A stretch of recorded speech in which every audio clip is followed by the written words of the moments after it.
¿Cómo les va? Bienvenidos, bienvenidas. Este es un programa especial, muy especial, por el 1 de mayo, Día de los Trabajadores y las Trabajadoras. Día internacional que, por supuesto, tiene también aquí una historia muy potente en nuestro país, en la República Argentina. Es nuestro día, el de ustedes, el mío, el de todos los que trabajamos y somos, además, sin ninguna duda, el motor productivo de una nación, los que logramos hacer que el movimiento económico se ponga en marcha. Esto en la Argentina y en cualquier nación del planeta. Lo sabemos particularmente bien, ¿no? En tiempos como el que estamos atravesando de pandemia en todo el mundo. Tenemos para hoy un programa muy especial, recién lo veían ahí en la apertura, con invitados súper especiales que enseguida les vamos a presentar y vamos a tratar de hacer un poco de historia y también pensar en el futuro de los trabajadores y las trabajadoras, partiendo de lo que ocurrió con los mártires de Chicago hasta llegar a nuestros días en la República Argentina y poder proyectar, además, cómo va a ser el movimiento obrero y el trabajo, ¿no? Para los trabajadores y las trabajadoras en el futuro de nuestro país, en un tiempo económico complejo como el que estamos atravesando hoy en la República Argentina. Los invitamos entonces a compartir este Día de los Trabajadores con nosotros. Tal vez están comiendo un locro, sí, probablemente haya locro o empanadas con vino en esta jornada. Ojalá que así sea y que podamos brindar juntos porque todos los argentinos y las argentinas tengamos trabajo. ¿Les parece? Comenzamos, repasamos un poco de la historia del movimiento obrero en el mundo y también en nuestro país. Veamos.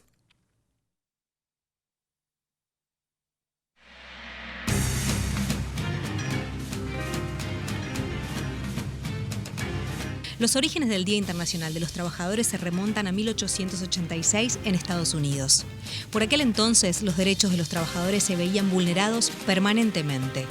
En ese contexto, el 1 de mayo se inició una huelga en la ciudad de Chicago, que se terminó expandiendo a todo el país. Los trabajadores reclamaban algo tan básico como un límite de 8 horas en la jornada laboral. Luego de 3 días de huelga, el 4 de mayo, se convocó a una concentración durante la cual se produjeron duros y sangrientos enfrentamientos entre la policía y los manifestantes. Un oficial resultó muerto debido a la explosión de un artefacto. Hubo muchos detenidos y 5 obreros fueron condenados a la horca. A estos últimos se los conoce como los mártires de Chicago. En su memoria y en honor a su lucha, cada 1 de mayo se celebra el Día Internacional de los Trabajadores. En la Argentina se conmemora esta fecha desde 1890, sumándose así a las manifestaciones mundiales que entendían al 1 de mayo como la fiesta universal de los obreros y en pos de la emancipación social. Bueno, y recibimos a nuestros invitados. Miren qué lujo nos damos hoy en este programa especial. Jorge Rashid, médico sanitarista, dirigente de Primero la Patria. Gracias. Bienvenido, Jorge. Rubén Lafuente de UOMA, la Unión Obrera Molinera de la República Argentina. También bienvenido, Rubén. Mucho gusto. Y Pablo Viró de APLA, la Asociación de Pilotos de Líneas Aéreas. Bienvenido, Pablo. Bueno, con los tres vamos a ir repasando, ya les decíamos, un poco de la historia del movimiento obrero y luego vamos a llegar hasta el presente, a poder pensar también, intercambiar ideas sobre el movimiento obrero hoy en nuestro país y, por qué no, en el mundo. Si les parece, comenzamos con Jorge Rashid. De esto que veíamos recién, Jorge, charlemos un poco respecto de lo que fue los mártires de Chicago. ¿Qué pasaba en ese momento también, te pregunto, en nuestro país o en nuestra región? En realidad pasaba en todo el mundo. La revolución industrial, la Argentina por supuesto más lenta, pero también tuvimos nuestros mártires en los talleres Bacena, claro. Acá en Villa Urquiza, en la calle Urquiza y San Juan. Todavía se puede pasar por ahí. Los talleres Bacena reprodujeron esa violencia institucional contra esto que emergía, que era una clase obrera organizada, como surgió en los mártires de Chicago. Yo voy a contar una anécdota de los mártires de Chicago previamente, que se conoce poco. En esa época, José Martí, el héroe cubano, estaba exiliado en Estados Unidos y escribía para el diario La Nación en la Argentina. Sí, él, Rubén Darío, sí, muchos revolucionarios de aquella época por supuesto, escribían. Sí. Y él era marxista-leninista, Martí. Y los mártires de Chicago, los 5 ahorcados, eran anarquistas. Entonces él empieza una serie de crónicas diciendo los anarquistas, esta confrontación ideológica, mirá esto que... y había sido realmente una cuestión importante de lucha y reivindicación del movimiento obrero por las 8 horas, una culminación de la etapa de la revolución industrial que empezaba a generar derechos de lo que después se llamaron la plataforma de los derechos laborales y el estado de bienestar en Europa.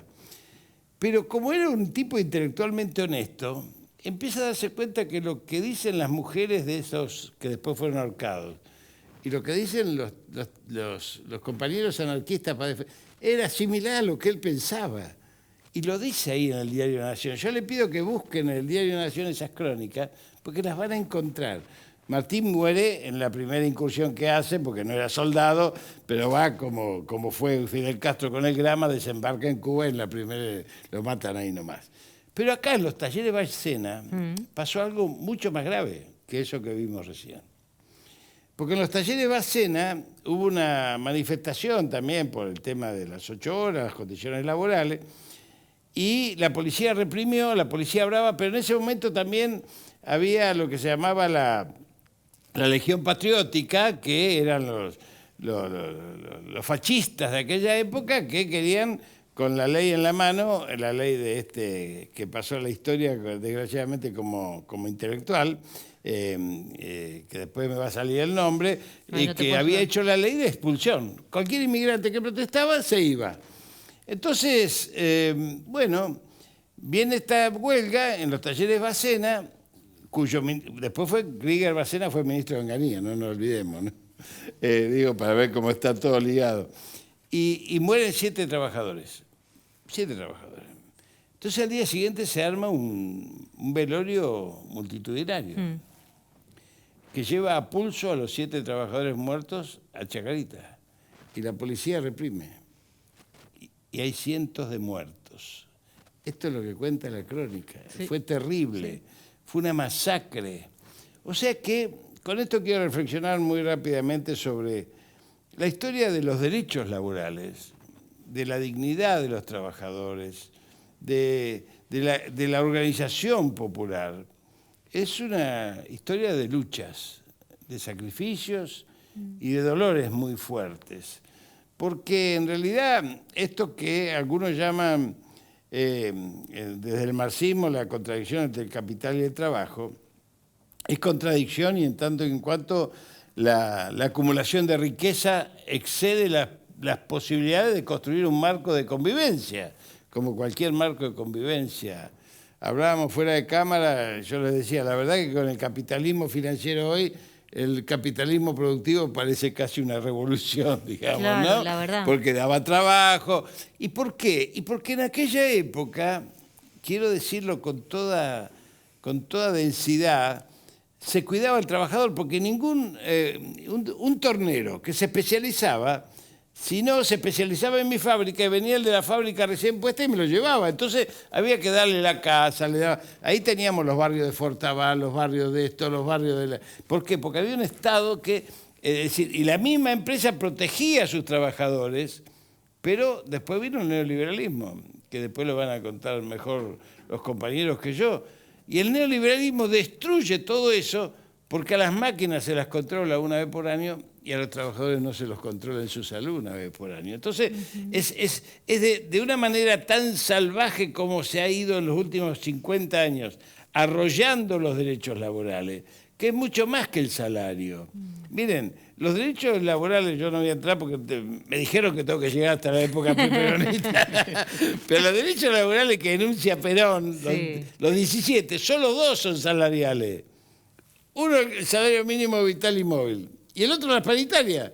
El resto son las vacaciones, las condiciones de vida, higiene y seguridad. Es decir, la vida, la vida. Y más, sobre todo aquellos que somos médicos o que estamos en las ciencias sociales, donde sabemos lo que significa para un trabajador tener las espaldas cubiertas en su proyecto de vida. Claro. Y esto es lo que de alguna manera la colonización cultural intenta hacer cuando quiere borrar la memoria. También quiere borrar la memoria de las luchas obreras, también quiere borrar la memoria de la identidad laboral, de esa pertenencia que tienen esos trabajadores, miles de trabajadores en todo el mundo que salieron a las calles a defender sus derechos, obviamente cambiando las condiciones de trabajo para ser dignos. Y esto me parece que es uno de los temas centrales del 1 de mayo, indudablemente. Jorge, ¿cómo fue el nacimiento del movimiento obrero, de la CGT en particular, también acá en nuestro país? Y acá fue un parto doloroso hasta que vino... No sé si alguna vez, Agustina, vos fuiste a un concierto hasta que empiece. Sí. ¿Viste cómo suena el trombón por un lado, el violín por el otro? Es un lío bárbaro, exacto, ¿no? sí. No se entiende nada. Y después viene un tipo con un palito y dice ¡zum! Y aparece la sinfonía. Bueno, estaba la Fora, había 2 o 3 centrales, una anarquista, otra comunista, otra... incluso en el edificio donde funciona la Unión Obrera Molinera de la República Argentina, un edificio histórico de las primeras organizaciones sociales, pero eran muchas, fragmentadas como están de alguna manera hoy. Claro. Entonces, eso sonaba de manera diferente. Van dando luchas, y esto lleva a procesos muy dolorosos, como ¿Ustedes sabés por qué, Agustina, empieza la huelga en la Patagonia? ¿Cuál es el reclamo? No me acuerdo. Un catre y una vela. Claro. Ese era el reclamo. Claro. Y mueren 1.500 trabajadores. Y los quebrachales, que no le paguen más con vale, querían plata para mandarle a su familia, y los masacran, Villa Guillermina. Entonces esa historia está ahí. ¿Y qué pasa? Viene un proceso donde esa fuerza de los trabajadores organizados empieza a ser una expresión que debe ser contenida en el marco de una comunidad organizada. ¿Por qué? Y esto, ahí viene el director de orquesta. ¿Por qué? Porque el pueblo trabajador transforma a Juan Domingo en Perón un 17 de octubre. Claro. Hasta ese momento era Juan Domingo.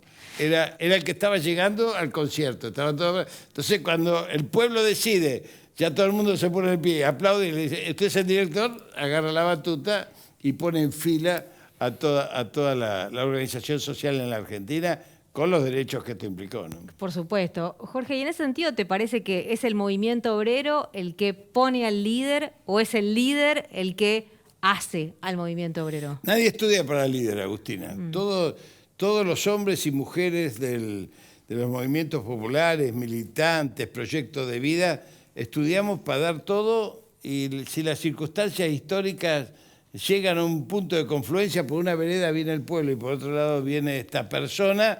Por eso Perón le escribe el 15 de octubre, estando preso, le escribe esa carta a Evita. Él tenía 50 años, Evita tenía 25, dice, nos vamos a ir, negrita, porque piensa que ha perdido políticamente, aunque ya había arreglado con Ramón Carrillo. ¿Sabés qué había arreglado con Ramón Carrillo? ¿Qué? Que él el día 16 se iba a sentir mal.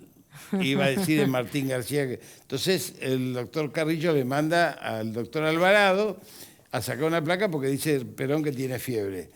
La CGT había convocado una huelga para el 18. Y entonces el doctor Alvarado le saca una placa con lo que se llama una bocha, que es lo que se usa en las internaciones para sacar una radiografía rápido en aquella época.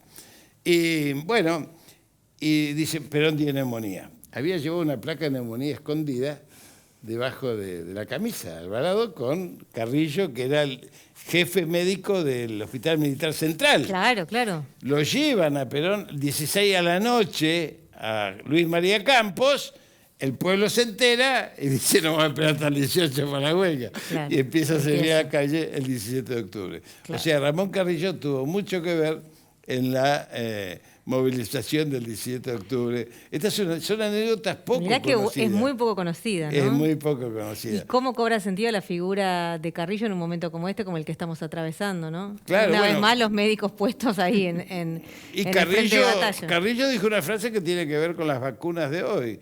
Carrillo nos saca a todos los médicos como corresponde del tema salud. Nosotros no tenemos nada que ver en el tema salud. Nosotros estamos para calmar el dolor, para contener y ayudar a los organismos a recuperarse. A veces decimos que curamos. Bueno, nosotros no curamos. El organismo se recupera si damos con las herramientas.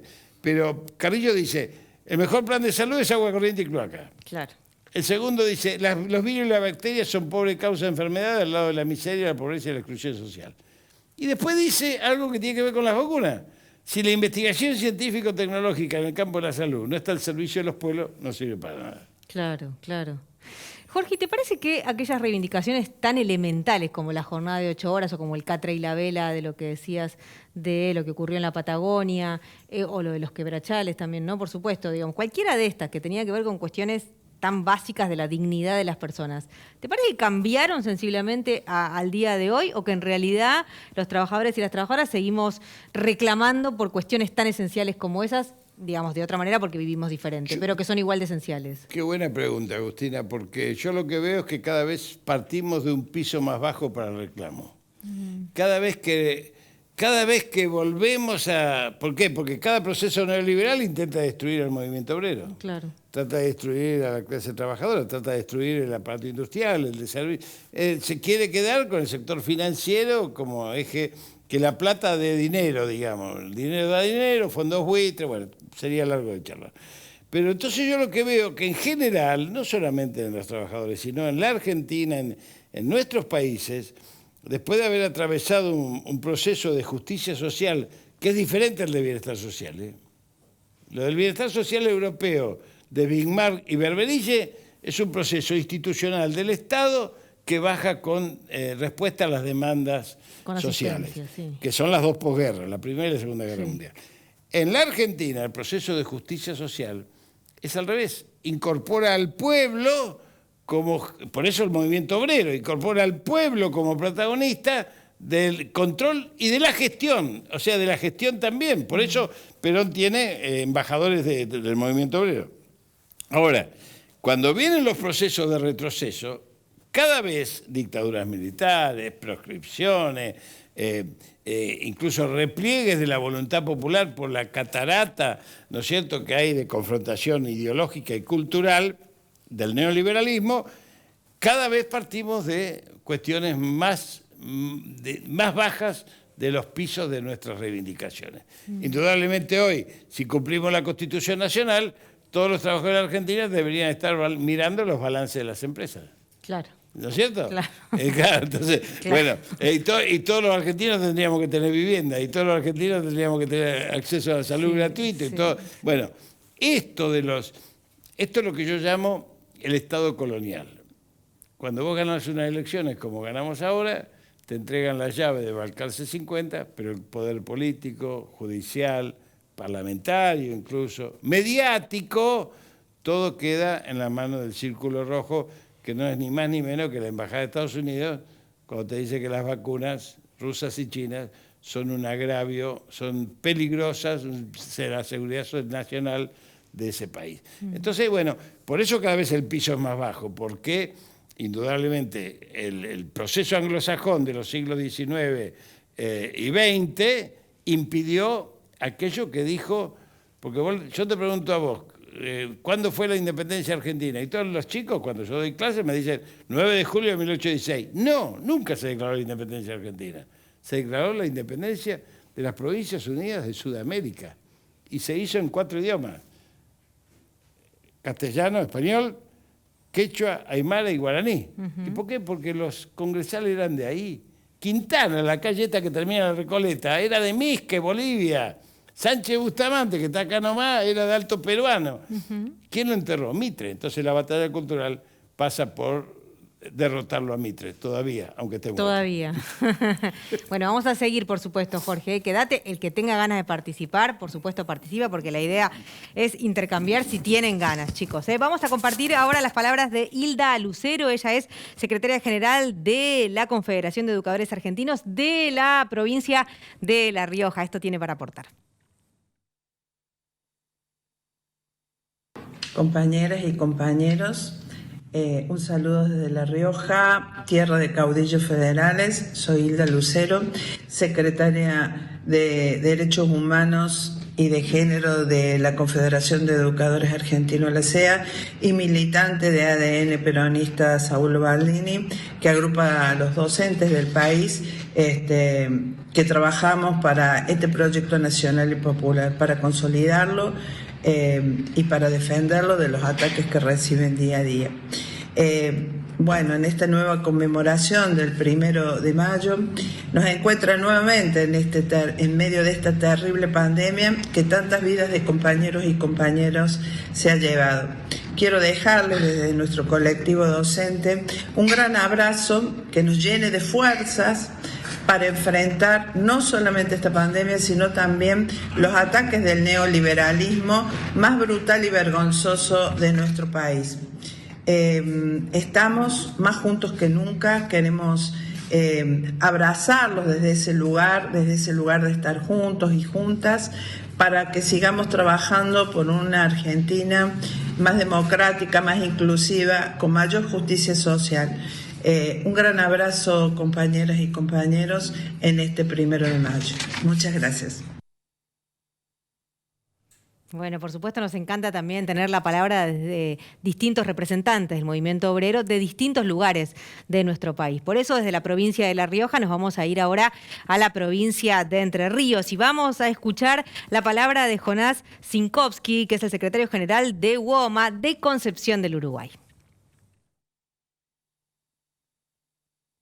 Soy Nacho de Concepción del Uruguay, Entre Ríos, y he estado siempre dentro de la Unión Obrera Molinera Argentina, seccional Concepción del Uruguay. Fui desde delegado hasta secretario adjunto de la seccional. Acá en nuestra seccional Concepción del Uruguay de la Unión Obrera Molinera Argentina, siempre nos ha preocupado participar y dar ideas y estar dentro de lo que es el conjunto del movimiento obrero. Si bien siempre privilegiamos tener en nuestra seccional delegados en toda la fábrica y demás, sabíamos y sabemos ahora que nadie se salva solo, que necesitamos del conjunto de las organizaciones gremiales para poder atacar los problemas más serios que tienen los trabajadores. Dentro de las cosas importantes que uno recuerda y que uno le da validez, mucha validez dentro de lo que es el movimiento obrero, en la etapa que le tocó participar, sin duda lo que fue la lucha antiliberal después que Menem demostró que lo que pretendía hacer realmente en el gobierno fue la conformación del movimiento de trabajadores argentinos, del MTA, que siempre nos entendimos incluido dentro de la CGT, tratando de luchar y a su vez unificar al movimiento obrero, que creo que son las dos cosas más importantes. Nosotros como seccional y yo particularmente como persona, no vale mucho que lo personalice en mí, sino como seccional, hemos participado en varias de las grandes luchas que desarrolló el MTA, liderado por los compañeros Palacio, Moyano, nuestro propio compañero Carlos Barbeito, que tuvieron un papel fundamental desde el punto de vista de lucha e ideológico para entender qué es lo que había que hacer en ese momento. Hemos participado de la marcha federal, emblemática marcha, y acá a nivel local, bueno, para ya yendo lo que es propiamente al 1 de mayo, siempre es una fecha que hemos donde hemos realizado siempre actos, hemos leído documentos fijando la posición de la regional local de CGT frente a la problemática de la coyuntura. Hemos generado documentos, creo que sumamente aclaratorios, con buen número de compañeros.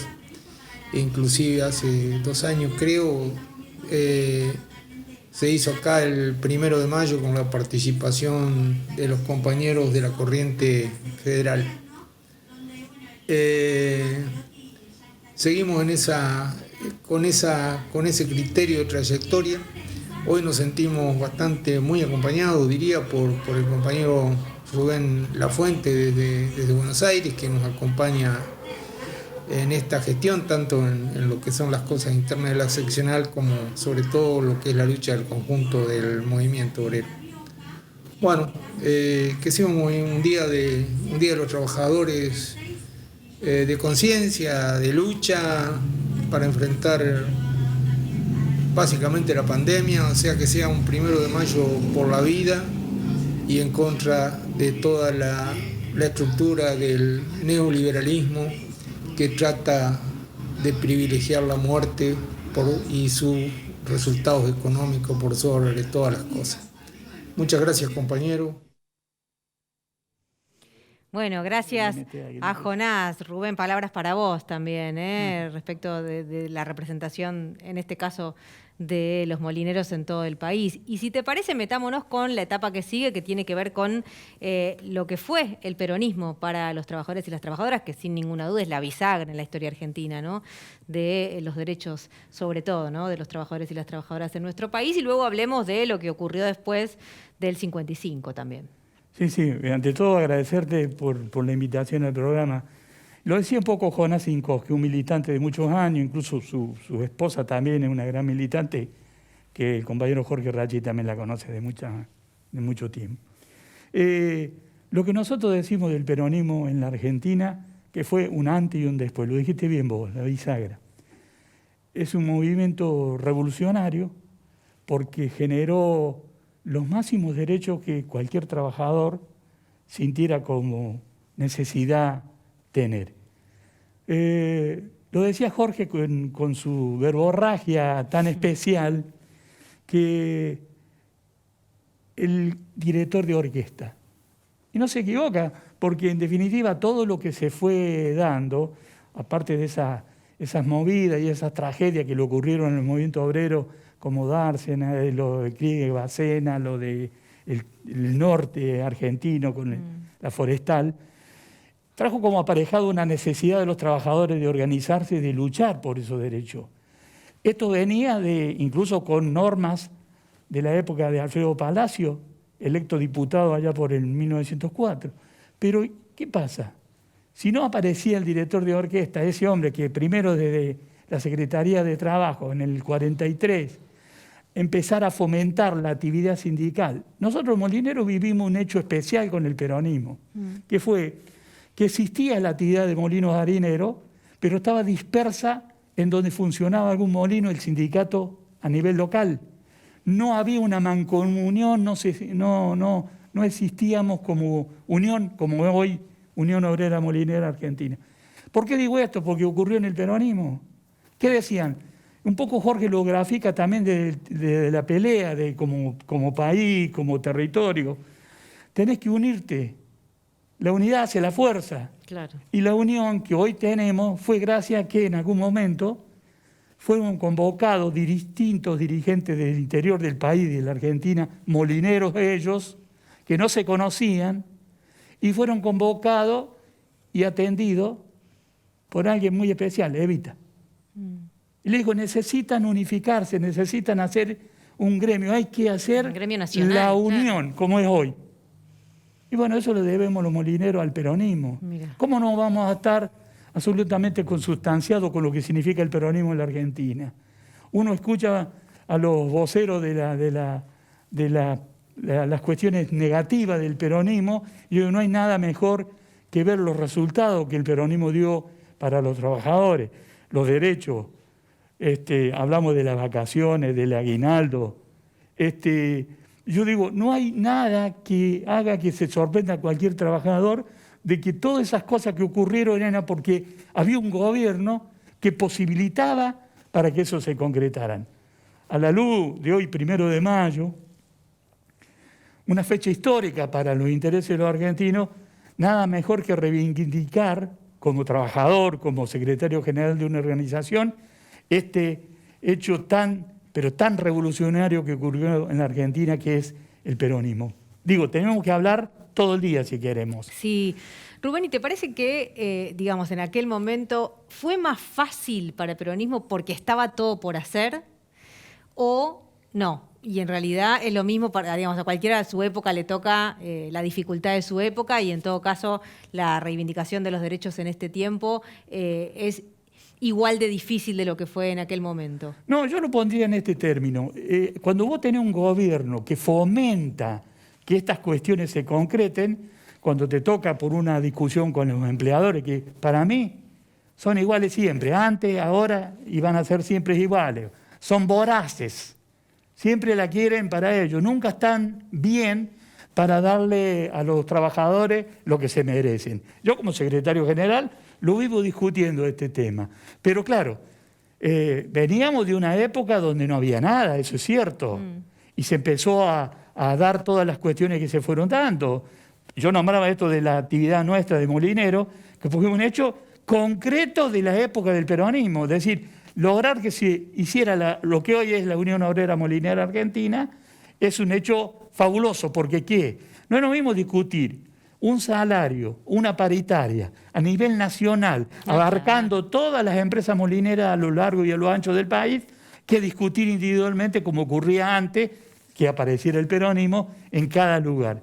No pasaban por arriba, bueno, literalmente. Tenemos un muy buen ejemplo con lo que está pasando hoy con la educación, ¿no? Si no hubiera habido una ley federal de educación durante la década del 90, no tendríamos en este momento el debate que tenemos sobre si clases presenciales en un lugar o no, si el presidente puede decidir sobre las clases en un distrito o no. Digamos, son consecuencias de, digamos, vale bien el ejemplo para lo que vos estás diciendo, de las consecuencias que tiene la división en lugar de la unión para el movimiento obrero también, sin ninguna duda. Está perfecto, porque nosotros decimos, integramos un sector del movimiento de trabajadores argentinos, el núcleo del MTA, y siempre reivindicamos nuestra pertenencia con la Confederación General del Trabajo. Por este motivo, la unidad es la que va a reforzar la lucha en conjunto, porque no podemos separarnos, no podemos dividirnos. El movimiento obrero está lleno de subsectores.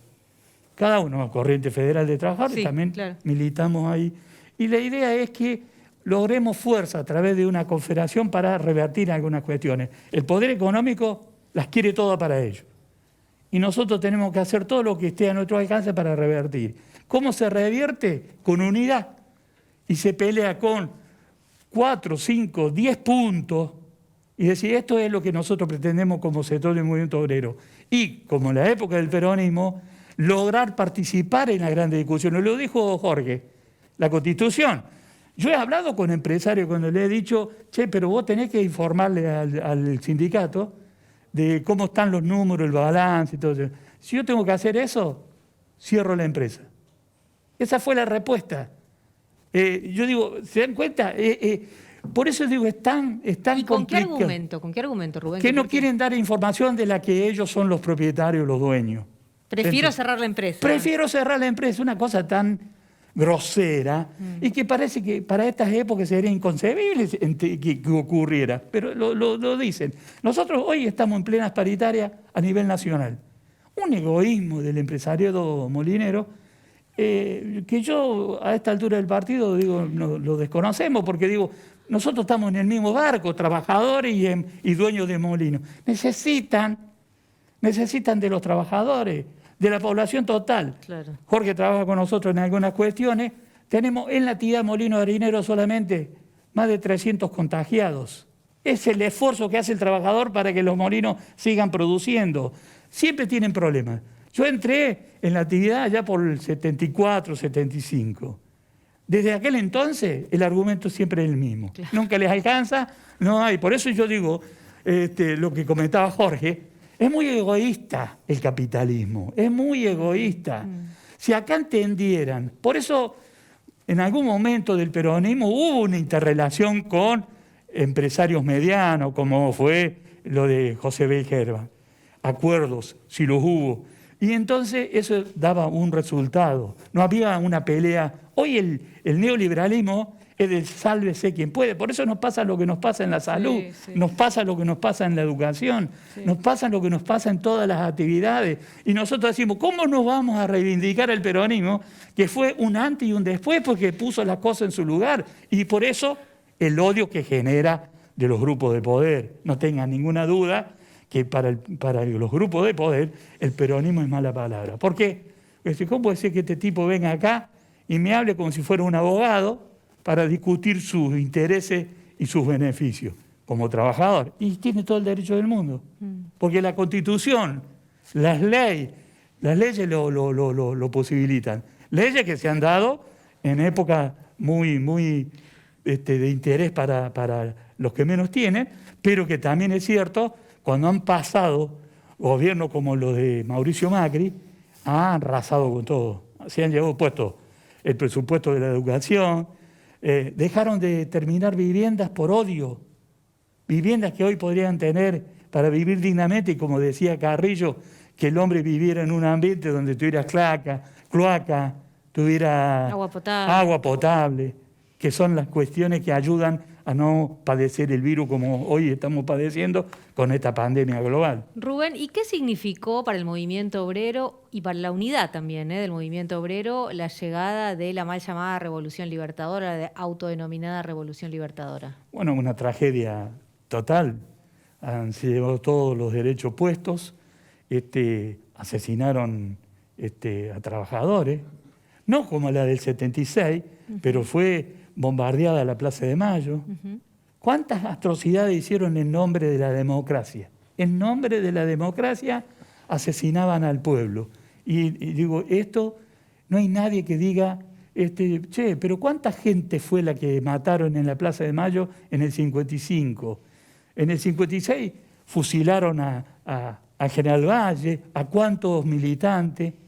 Bueno, de ahí salió después el libro de Rodolfo Wall con respecto al tema. Rodolfo, que en su momento no estaba convencido de que ocurrían esas cosas.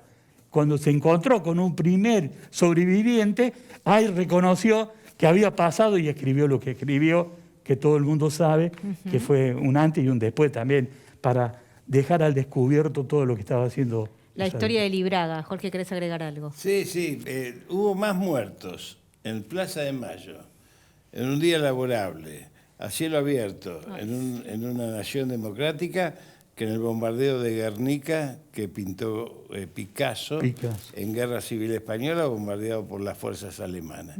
Entonces, esas tragedias escritas con sangre, porque nunca tuvieron pudor, como no tienen pudor hoy, porque cuando yo digo que son criminales, y bueno... y esto es así, cuando nos encontramos con una epidemia de sarampión el 10 de diciembre del 19 y después encontramos 1.400.000 vacunas, ¿cuántos chicos murieron por no tener vacunas de sarampión? ¿Y dónde está la cuenta esa? Entonces, nunca tienen el capitalismo salvaje que estamos viviendo y que vivimos siempre en otras formas. No tiene la humanidad, porque ha llevado justamente a esta crisis civilizatoria que es totalmente brutal, que se autosuicida, porque el calentamiento global nos lleva a eso, que produce estas moléculas, porque van a venir más pandemias si no solucionan la crisis global, y los trabajadores son una pieza más en una maquinaria financiera antes que ser sujetos de derecho. Por eso la lucha. Porque van a seguir luchando los trabajadores y los pueblos del mundo por ser sujetos, no por ser testigos de la historia que escriben los grandes capitales. Totalmente.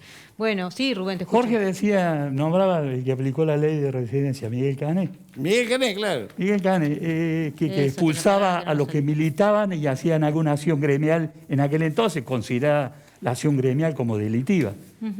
Hasta ese extremo tenía en la Argentina. La acción gremial de defensa de los intereses de los trabajadores era delictivo. Por lo tanto, en aquellas épocas, de muchos migrantes europeos, socialistas, anarquistas, y tenían militancia y querían cambiar la historia, cambiar las cosas, bueno, los echaban.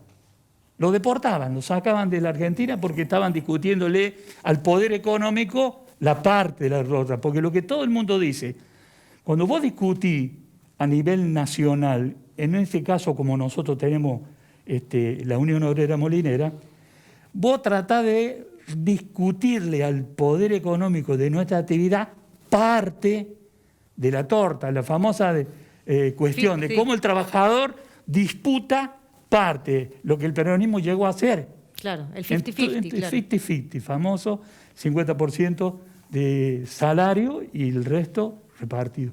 Digo, por eso yo digo, nos pasó a nosotros, Agustín, es una pequeña anécdota. Cuando discutimos salario, nos encontramos que en Santiago del Estero una empresa no lo quería pagar porque pagaba la mitad de lo que los trabajadores molineros ganaban, porque dice que con eso le alcanzaba. Ahora, ¿por qué nosotros podíamos lograr que se pagara a nivel nacional? Porque teníamos la posibilidad de que íbamos a un ministerio de trabajo y el ministerio nos daba la razón. Claro. Por supuesto, salvando la época del macrismo, donde ahí éramos no bienvenidos y no había ninguna posibilidad de que pudiéramos discutir para lograr un beneficio para los trabajadores nuestros. Qué claras fue en esa época, ¿no? Hay dos anécdotas que son muy buenas, porque a mí me gusta poner imágenes. Había un dirigente sindical que me contaba que Perón les dijo: usted cómprese el mejor traje, la mejor camisa, los mejores zapatos de lo que sea para ir a la paritaria. Ese dirigente gremial tenía un solo traje. Y le dijo: ¿por qué? Y porque usted tiene que ser capaz de presentarse con las mejores pilchas para emparejarlo. Y esto tiene que ver con Patrón Costa, que dice: nunca le voy a perdonar al peronismo que mis obreros se empezaron a atrever a mirarme a los ojos. Claro. Pablo, ¿querés agregar algo? Sí, la verdad que la historia de la lucha entre el capital y el trabajo tuvo un quiebre, digamos, con la aparición del manifiesto comunista. Claro. Las primeras manifestaciones obreras tenían que ver con anarquistas, ¿sí?, que hablaban de destruir al capitalismo. Cuando el capitalismo ve que había una amenaza real de cambiar ese modelo, recién ahí se ven dispuestos a aceptar, a sentarse a una mesa de negociación. Pero eso es como hablar una lengua muerta, es estudiar Esperanto. La verdad que es una realidad que cambió mucho, cambió muchísimo. Sí. El mundo cambió. Sí, lo decía. Desde la Edad Media, digamos, de los señores feudales, desde el discurso único, donde podías terminar en una hoguera por expresar disenso y pluralidad, y dio lugar a una revolución muy importante en Europa, que dio lugar a una contrarrevolución, o una reforma y una contrarreforma, que después de las revoluciones industriales en América, en Europa, dieron lugar al modelo como nosotros imaginamos que era. Pero después hubo una serie de fenómenos muy disruptivos que tuvieron que ver con esto de la libertad de migrar bienes y servicios, no personas, por parte de los dueños del capital, que dio lugar a esta globalización. Y hablaban de un modelo de empresa fuerte, con derechos laborales muy, muy sólidos, en un grupo muy pequeño de obreros técnicamente preparados, pero después necesitaban terceros y dio lugar a la tercerización. Claro. Y esa tercerización tenía que tener normas, digamos, más laxas. Más flexibles. Más flexibles, y dio lugar a ese fenómeno que se llama flexibilización. Claro. Todo eso andaba muy bien porque los dueños del capital, digamos, eran un grupo, pero tuvo una concentración tan obscena que ya los fenómenos globales da que manejen casi a voluntad los congresos nacionales, la conducción política, los medios de comunicación, la justicia, con lo cual la lucha se tornó muy desigual, muy desigual. Y un día como hoy, los que vivimos del trabajo estamos obligados a reflexionar. No hay nada peor que querer ser lo que uno no es, pretender fingir ser lo que uno no es. Y la movilidad social ascendente, que es un objetivo en sí mismo, tiene una contradicción, que cuando vos creces, podés cometer el error de perderle el sentido de pertenencia de clase. Vos, trabajador, por más condiciones laborales que hayas conseguido en tu reivindicación, por más que sientas que te sentís satisfecho en tu ascenso profesional, económico, familiar, personal, no podés olvidar que vivís de un salario. Y que estas organizaciones de características globales, con fondos de inversión que manejan, bueno, hablábamos de Pfizer, de la vacuna, de la pandemia, que esos fondos de inversión que manejan países enteros. Nosotros no somos la excepción.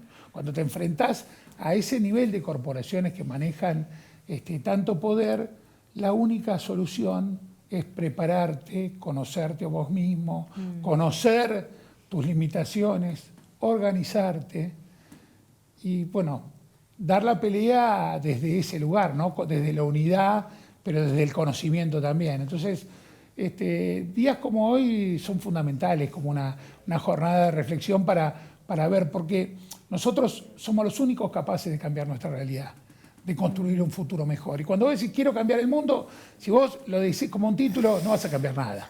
Para cambiar el mundo tenés que cambiar vos tu realidad. Y nosotros como movimiento obrero organizado dependemos de la participación activa de los trabajadores, del sentido de pertenencia, de que estén convencidos de que pueden cambiar su realidad. Y nosotros como dirigentes sindicales tenemos un momento histórico que nos toca dar las peleas que te tocan, no las elegís. Claro. Hay peleas que la pandemia esta, yo estoy seguro que Alberto no imaginó su conducción política y no se preparó para enfrentar una pandemia, pero no tenés oportunidad muchas veces en la vida, tenés que dar las peleas, no importa los resultados, las tenés que dar con toda la convicción. Así que sí, lo que quiero aportar es que cuando uno mira los procesos históricos, no sé, a Roosevelt en el 29, mirás el primer plan quinquenal, el segundo, son muy parecidos a lo que planteó el peronismo en la Argentina. Son muy un Estado proteccionista con fuerte intervención para llevar bienestar para sus ciudadanos. Pero vos fíjate que el fenómeno que crea el peronismo, que nos diferencia un poco en Latinoamérica, es esta clase media que tenemos nosotros, que es una clase media, un colchón bastante importante y que debería tener un sentido solidario para laburar en la base, para sacar al que no tiene vivienda, al que no tiene acceso a la salud, al que no tiene acceso a la cloaca, a los niveles básicos que le permitan elevarse como persona.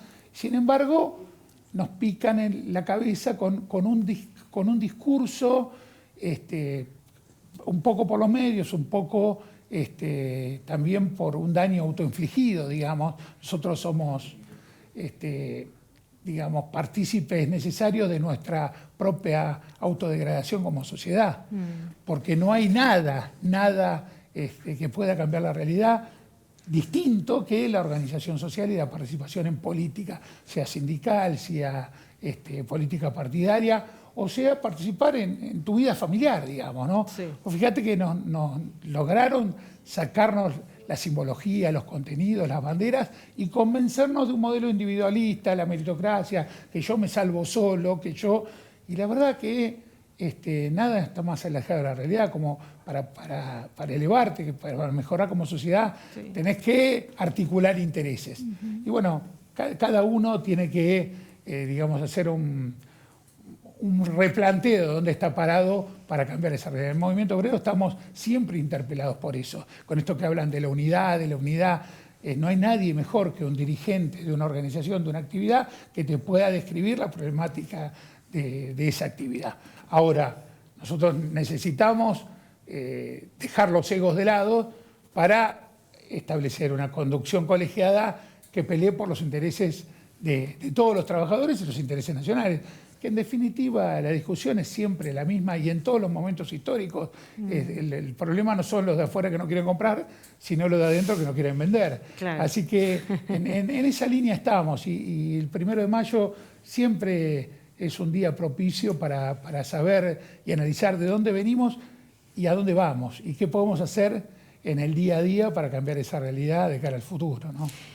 Gracias. Bueno, vamos a escuchar ahora la palabra de una mujer, porque también queríamos eso, que hubiera voces de mujeres también, porque también están las trabajadoras en este programa. Claudia Vidal es secretaria de Prensa, Organización y Relaciones Públicas de APINTA, de Reconquista, en la provincia de Santa Fe. APINTA es el gremio que reúne a los trabajadores del INTA. Lo compartimos. Soy Claudia Vidal, de APINTA, el gremio de las y los trabajadores del INTA. Les queremos hacer llegar un saludo muy especial en este día. Les traigo el saludo al secretario general Mario Romero y de toda la comisión directiva de nuestra asociación. Nosotros somos parte de la Corriente Federal de Trabajadores, nos integramos allá por el 2016 porque entendimos que la Corriente Federal sintetizaba de alguna manera nuestras ideas como organización, porque reivindica lo que fue la CGT de los argentinos, el programa Huerta Grande, todo el trabajo de lo que hizo Baldini en la CGT y la colación de lo que es el punto 27, que integra la perspectiva de género de la mano de la referente de mujeres sindicalistas, Vanessa Siley. Y desde ese lugar, como mujer, como trabajadora, también integro la CGT del Departamento General Obligado acá en Reconquista. Y nos parece que este día, de lo que es el Día del Trabajador, tiene una significación distinta a partir del peronismo, y también desde el lugar de mujer hemos logrado sintetizar todas las luchas de las mujeres más allá de la extracción sindical, con todas las compañeras de los movimientos populares. Así que en lo que es la actividad sindical, es una lucha de todos los días, el tema de las mujeres, pero se hace en un marco de respeto, en un marco de igualdad, y desde ese lugar vamos a seguir construyendo, y también para visibilizar que las mujeres a veces la historia las tiene un poquito olvidadas. Acá en Santa Fe, en el norte de Rosario, allá por el 1890 y pico, una joven anarquista, Virginia Bolten, encabeza la columna de conmemoración del Día del Trabajador, en ese momento del trabajador y no de la trabajadora, en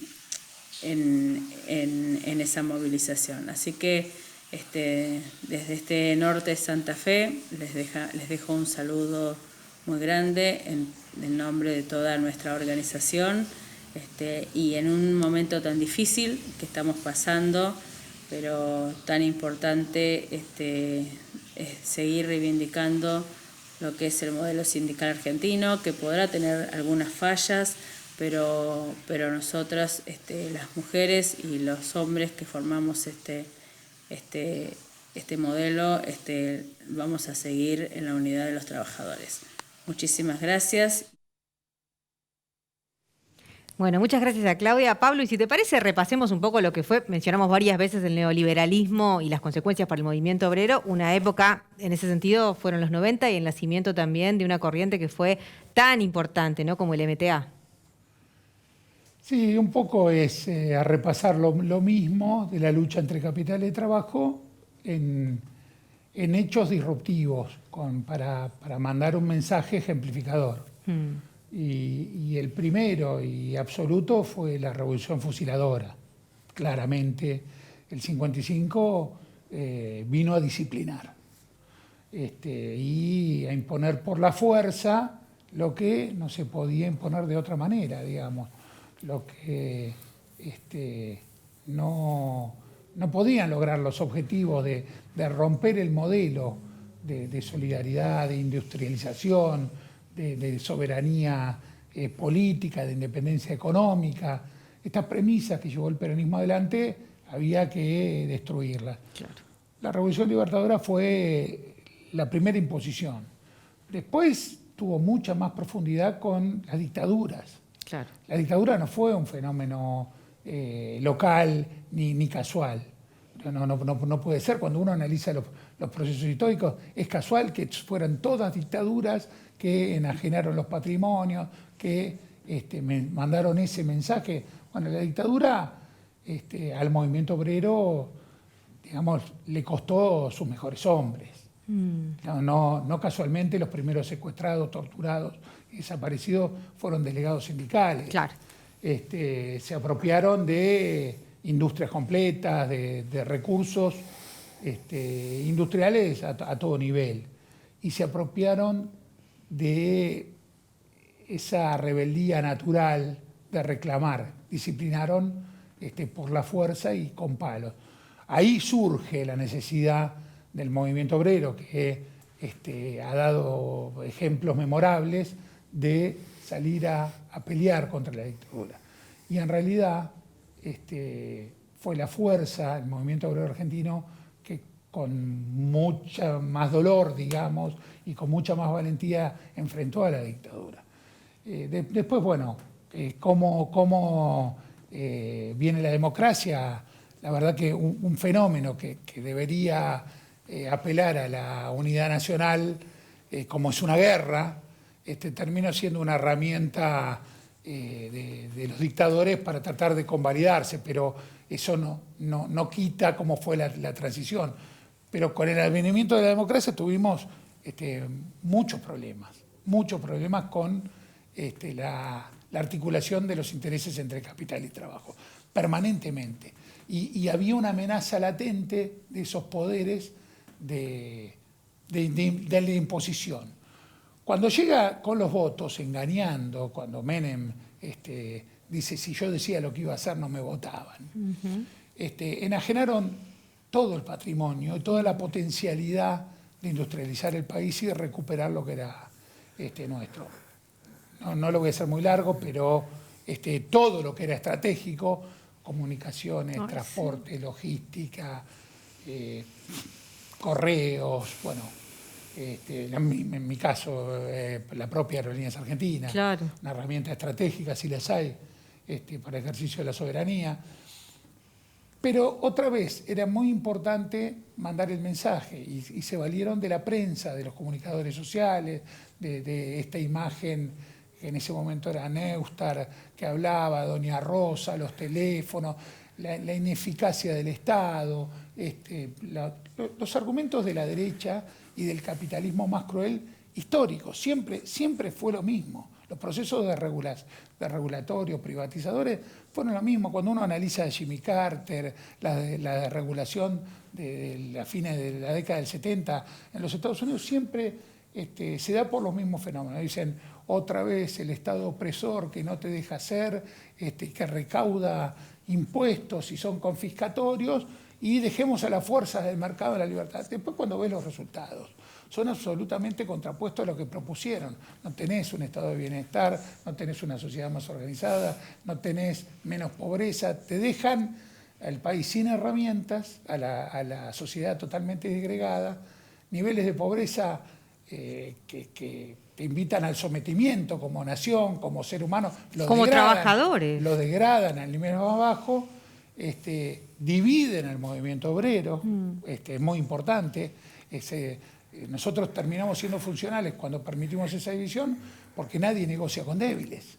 Nadie, absolutamente nadie negocia con débiles. Entonces, la unidad estructural del movimiento obrero tiene que ser el resultado de una síntesis de convicciones históricas que te llevan a un momento, como bien decía el Turco antes, a que aparecen los liderazgos, porque todos, absolutamente todos, coinciden que, aunque necesarios, tienen que aceptar un lugar subordinado, que no somos el ombligo ni lo más importante, sino que nuestro aporte importante es el aporte al colectivo, que cada aporte individual tiene un resultado estratégico, absolutamente estratégico, que tiene que ver con el granito de arena que vos le aportás a ese colectivo como sociedad.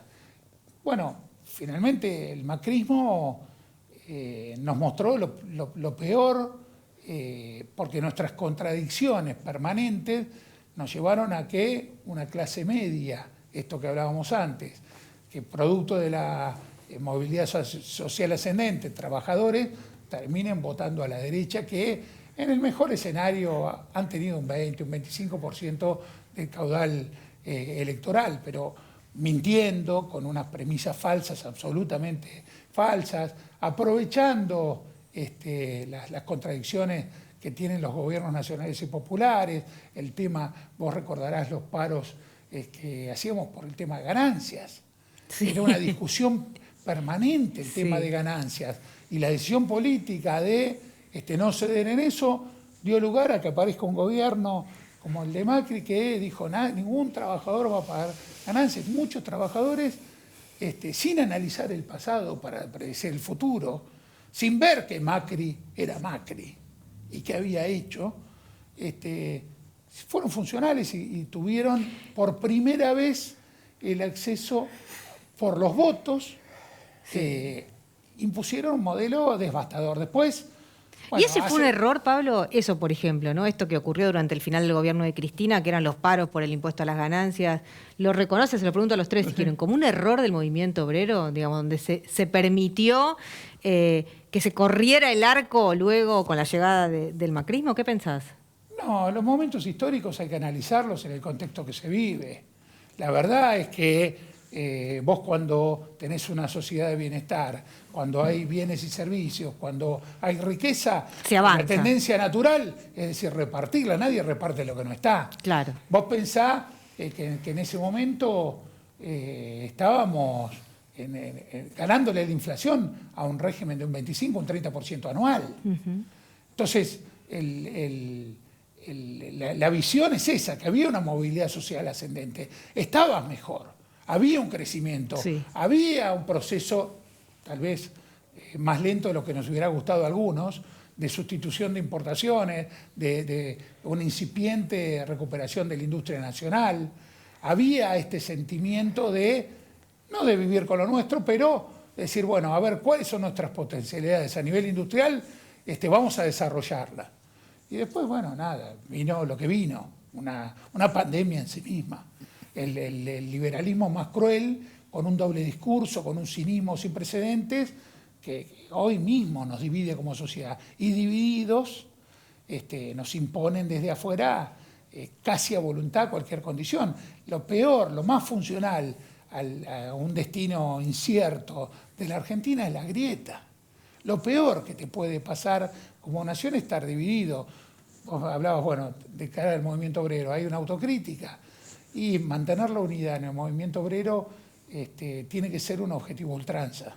Y las discusiones tienen que ser muy fuertes, a puertas cerradas, pero hacia afuera tiene que haber, aceptar un lugar subordinado porque el sistema democrático lo exige.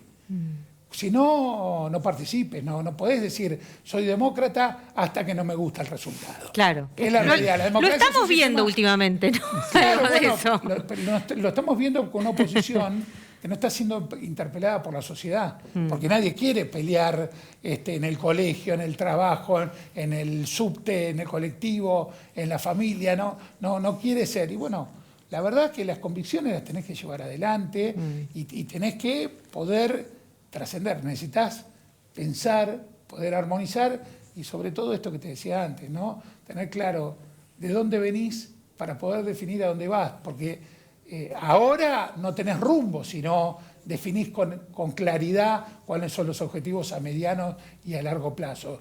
Y como movimiento obrero, en nombre de la historia gloriosa que tiene nuestro movimiento obrero, estamos obligados a transitar ese camino de unidad genuina, con más discusión, más debate interno y más consolidados hacia afuera.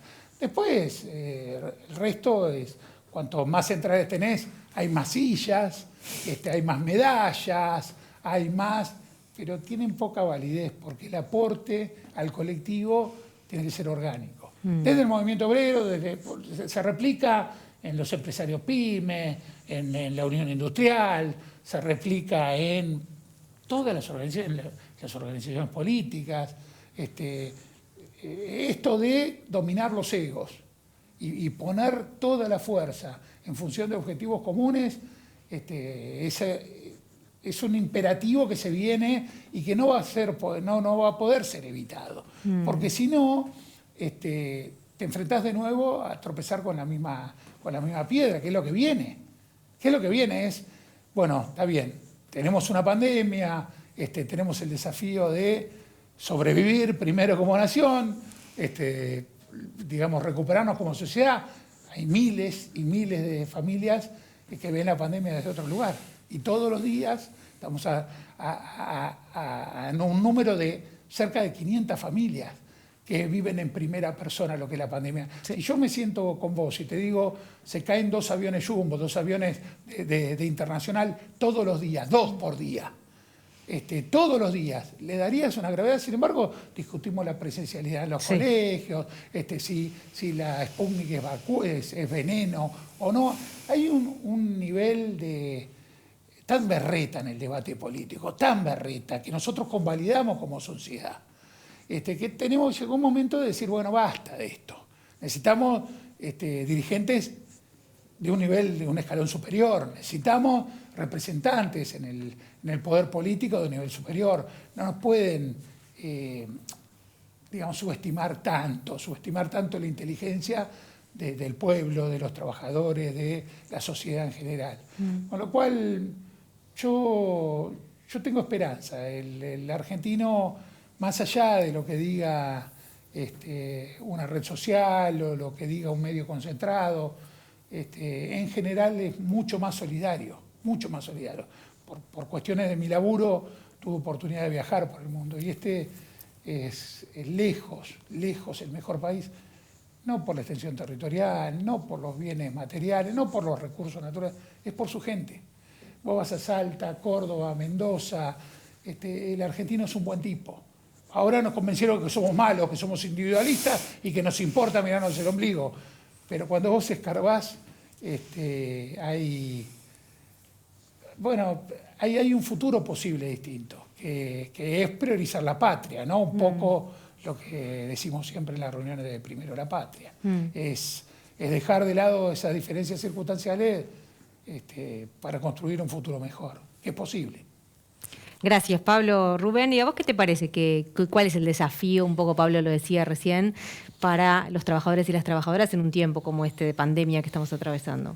Bueno, primero la solidaridad. Es decir, nosotros privilegiamos la vida antes que la muerte, que son los intereses del neoliberalismo y de estos perversos dirigentes políticos que están predicando todas estas cuestiones que están predicando. Yo quería por lo menos aportar 2 cosas. En el nacimiento del movimiento de trabajadores argentinos, allá por los 90, nuestra lógica de construcción era contraria al neoliberalismo, el neoliberalismo de moda, con el menemismo, y con todo lo que dijo Pablo, se llevaron puestos todas las empresas del Estado, bueno, salvajes como ninguno. El movimiento de trabajadores argentinos, 40 organizaciones, un poco más, un poco menos, que fuimos las que fundamos. Yo era en aquel entonces tercera línea dentro de la organización sindical, pero participaba y militaba. ¿Qué es las cosas que tenía como cuestión principal? Saber, como dijo Pablo recién, de dónde veníamos. ¿Venimos de dónde? De la historia, de la declaración de Huerta Grande, de la falda del 57, de Huerta Grande en el 62, el 1 de mayo del 68 con la CGT de los argentinos, los 26 puntos de Saúl Ugaldini y el nacimiento del movimiento de trabajadores argentinos, que también Saúl participaba en los 90. Por ejemplo, si hoy estamos discutiendo que no podemos contar con ninguna información con las exportaciones que hace la Argentina, en aquella época de los 90, hay que saber dónde venimos, diluyeron la Junta Nacional de Grano, que era el organismo que controlaba a los exportadores, que el Estado tenía como instrumento. Bueno, todas esas cosas son las que nosotros... Por eso es saber de dónde venimos que dijo Pablo. Y apelando al futuro. Pero con mucha fuerza. Si el movimiento obrero se pone las pilas y construimos una unidad en base a una propuesta concreta, un proyecto concreto, ponernos de acuerdo en varios puntos de lo que queremos como país, como decía recién Pablo. Yo digo, nadie puede dudar que en la actividad aeronáutica, hoy, con la pandemia mediante, si no tuviéramos la aerolínea de bandera, ¿de qué sería la Argentina? ¿Qué nos hubiese pasado? Como dijo Pablo, te venden la vacuna, te ponen el avión para transportar la vacuna y te cobran 10 veces más porque van atando los poderes económicos para cobrarle el Estado argentino. Por eso bien Jorge decía que nos llevan puestos porque son grupos de mucho poder económico. Y el movimiento obrero tiene que tener claridad, porque es la única forma de revertir esta situación. Unidad con propuestas, con proyectos concretos, como fueron los distintos hitos del movimiento obrero. Tenemos que, como dice Pablo, mirar ya qué es lo que es nuestra historia y discutir esto con los ayornamientos de la época, con las nuevas situaciones. Pero la pandemia, lo dijo Jorge, es tan voraz el neoliberalismo que yo te robo 2 segunditos. Había una fábrica, no voy a nombrar la marca, una fábrica de automotriz en el mundo que no ganaba tanto dinero por la fabricación de sus propios vehículos, ganaba mucho más, ¿sabe por qué? Por los planes para posibilitar que la gente compre a través de sistemas financieros. O sea, la cuestión de la industria, de que nosotros como organizaciones sindicales defendemos a capa y espada, te demuestra que la voracidad del sistema financiero está por encima de la actividad industrial. Por eso digo, ¿cuáles son los desafíos? Los desafíos, ayornándonos a los tiempos y a la época, pero luchar hasta el hartazgo para que este país sea un país independiente. Consigo con Pablo, no porque somos amigos, sino porque yo sigo creyendo en la calidad del hombre y la mujer argentina. Sigo creyendo. Muchas gracias, Rubén. Turco, estamos pasados de tiempo, pero quiero una conclusión tuya también, por supuesto, y con esto nos vamos. Homenaje a los héroes de la guerra pandémica. 580 muertos de los trabajadores de la salud, más de 250 muertos maestros que dieron comida a los chicos, trabajadores territoriales que dieron de comer a los chicos, y trabajadores, siempre los trabajadores poniendo el pecho como en Malvinas. Así que yo, un 1 de mayo, recuerdo la frase de Perón del 17 de octubre, trabajadores, únanse, y les pido a todos que cuando pase esta etapa de guerra podamos rendir homenaje a nuestros trabajadores caídos en la lucha pandémica, como homenajeamos a los héroes de Malvinas. Muchísimas gracias a los 3 por haber venido. Un placer haber compartido este Día del Trabajador y feliz día para ustedes. Y para ustedes que están allí, por supuesto, también. Feliz Día de los Trabajadores y las Trabajadoras. Gracias por habernos acompañado.